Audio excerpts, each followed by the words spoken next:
finally, JB, I wanted to know, what do you think about John Harbaugh getting fired?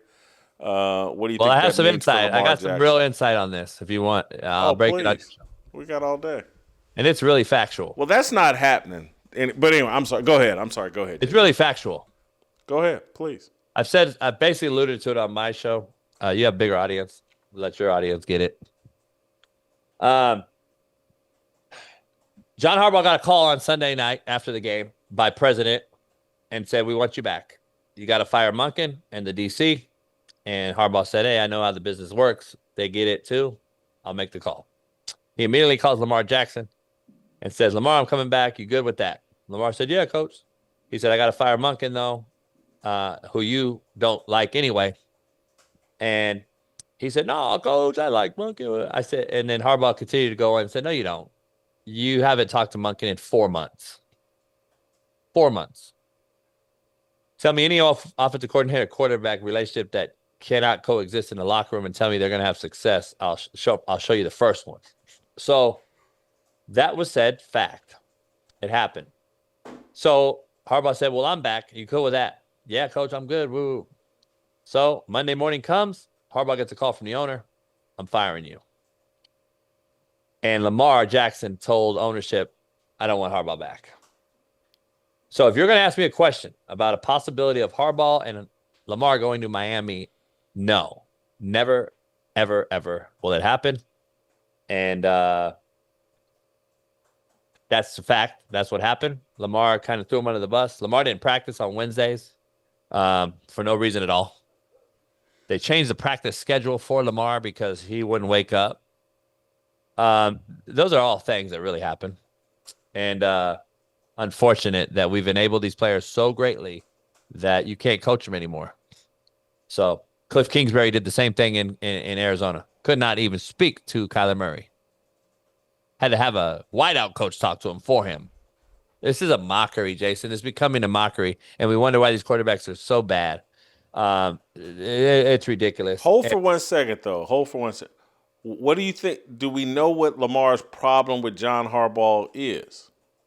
No, I think it's the hard coaching that those guys exhibited throughout the year. Monken, the rumor is Monken, and that's not a rumor because I have buddies on the staff. It's not a rumor. Monken coaches hard. I've known Monken a long time. Sean King and Monken are really, really close friends.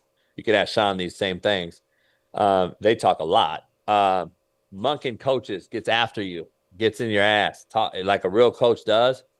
These guys are so soft. They couldn't handle it. Plus, it's an old white. So they don't like that. "Oh, you're belittling me, blah, blah, blah, blah," all the BS. The same narrative we hear every day now. It's always some scapegoat. And Monken knew it, accepted it. Monken went on a podcast recently and basically said what you wanted him to say because he probably wants to still coach in the NFL. So he said, "I didn't do a good enough job coaching Lamar.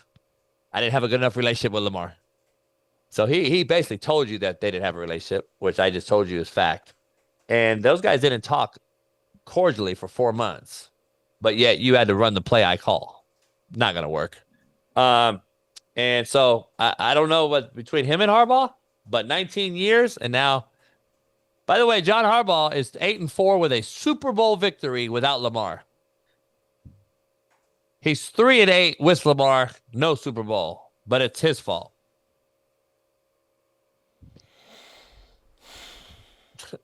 Joke.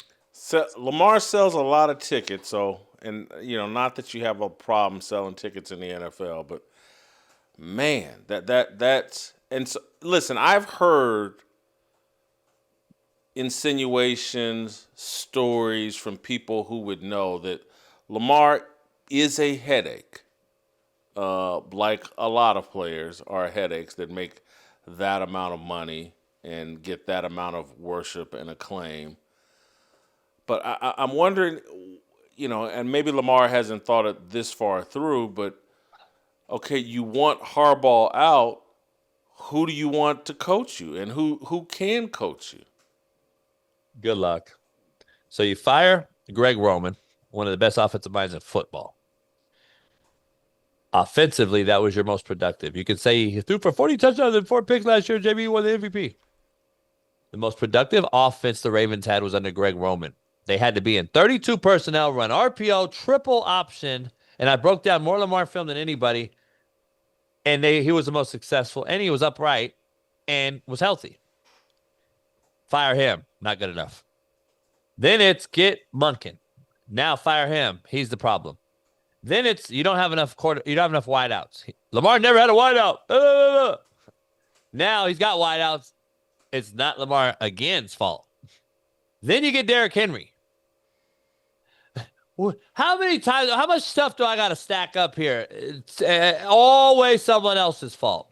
And then you got guys like Smitty on my show every year predicting Lamar's going to win the Super Bowl. But I said every year, when he doesn't, what are you going to say? And crickets. Stop. The guy is not the guy. He is a freak of nature, good kid for the most part. I know buddies that coached him in college and recruited him. He's a great kid and all that, but then he got egotistical, I believe, with the money, to your point. And that changes everybody. And then you do what you do in the playoffs with Lamar, and you get what you get. 3-6. You've had the best O-line, the best defense, the best running back. You've had all these things catered to you, and yet you're 3-6. But it's someone else's fault. Jay said, I'm so tired of hearing this narrative. I can pin my ears back in the playoffs after the book is out on you. The book for everyone out there that's casual is a scouting report. I'm going to play zone, drop everybody out, make you stick in the pocket, and beat me with your arm. Show me when Lamar's done that in the playoffs. He hasn't. And guess what? Great in-season quarterback. Great in-season because we don't scheme you specifically to like a playoff D coordinator will. But in the playoffs, he's the same Lamar every year. Is he not? Seems to be. Man. JB, that's a good note to end this Friday on. Who's the best available job opening right now? Again, everybody says Lamar and the Baltimore Ravens. No, it's not. It's a horrible roster. That's an aging roster with a quarterback who can't play the late season games for the last 3 years. Huntley was their starting quarterback last year in the playoff game. Do you guys remember? Like, come on now. Lamar is not even finishing seasons. You have a Derrick Henry who led the league in carries, who's 32 years old. You have a tight end that's getting older. You have a Zay Flowers who's a number 2 in most places. He's your best wideout. And you have an aging defense and the best safety, one of the best safeties in football, Kyle Hamilton, is always hurt. So where is this the best roster? I think the New York Giants is the best job opening. I think they have the best defensive draft last year. I think Neighbors gets healthy, and Scadaboo comes back, and you go get a game-changing back and keep Scadaboo as your 2 game, fire and ice type of back. You get Neighbors back with a energetic young QB.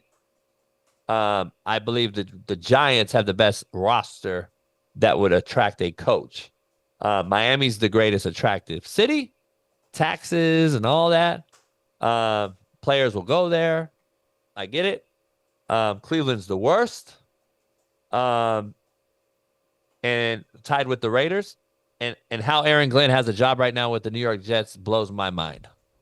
So, having said all that, good luck and Happy New Year since I ain't seen you. And I'll be at Legends tomorrow in Long Beach with Willie McGinnis, 3-time Super Bowl champ. We're hosting our live show tomorrow during the wild card, Smitty and I. We'll have a lot of people pull up and watch it. It'll be a sold-out arena at Legends Bar and Grill in Long Beach. Tell Willie I said hello. He said to tell you hello actually the other day. Yeah, I don't want no beef with Willie. I know he's about that. Now, Willie watches your show. I love you, Willie. Thank you. Hey, thank you, JB. I got to go.